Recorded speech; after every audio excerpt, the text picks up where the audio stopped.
Hey hello guys, তো আরফান নিশোর দম সিনেমার ট্রেলার কেমন ছিল? তো এই ট্রেলারটা কিন্তু অনেক জমদার একটা ট্রেলার হতে চলেছে।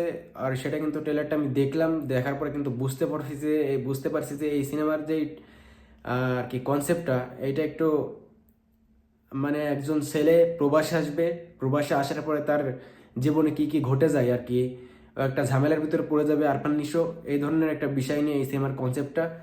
তো সিনেমার কনসেপ্টটা বেশ ভালো, কারণ এই ধরনের কনসেপ্ট নিয়ে বাংলাদেশের এর আগে কিন্তু কোনো সিনেমা কিন্তু হয় নাই। তো আমাদের সবারই সাপোর্ট করা দরকার এই সিনেমাটাকে।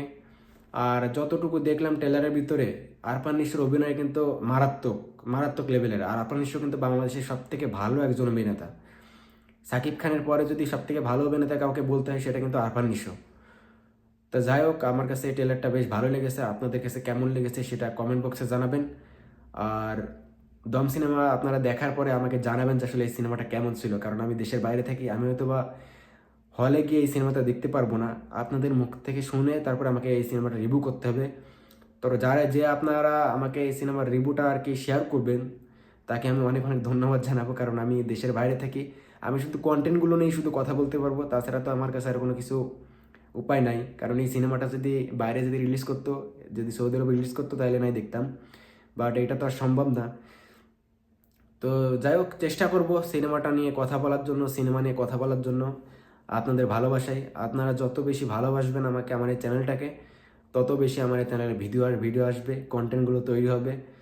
তো আরফান নিশোর অভিনয় এখানে বেশ ভালোই ছিল। আর একটা বিষয়, এখানে চঞ্চল ছিল, চঞ্চলের অভিনয়টা মানে চঞ্চলকে এই ট্রেলারের ভিতরে কিংবা টিজারের ভিতরে ভালোভাবে হাইলাইট করা হয়নি আমি দেখছি।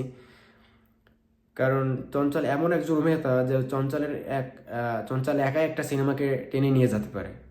কিন্তু এখানে শুধু হাইলাইট দেওয়া হয়েছে আরফান নিশোকে। আমি এটা বুঝলাম না, এটার কারণটা কি? এইখানে শুধু কি আরফান নিশোই কি লিড অ্যাক্টার আছে নাকি? এটা আসলে বুঝতে পারছি না। তা যাই হোক, এই সিনেমা নিয়ে এই ছিল আমার মন্তব্য।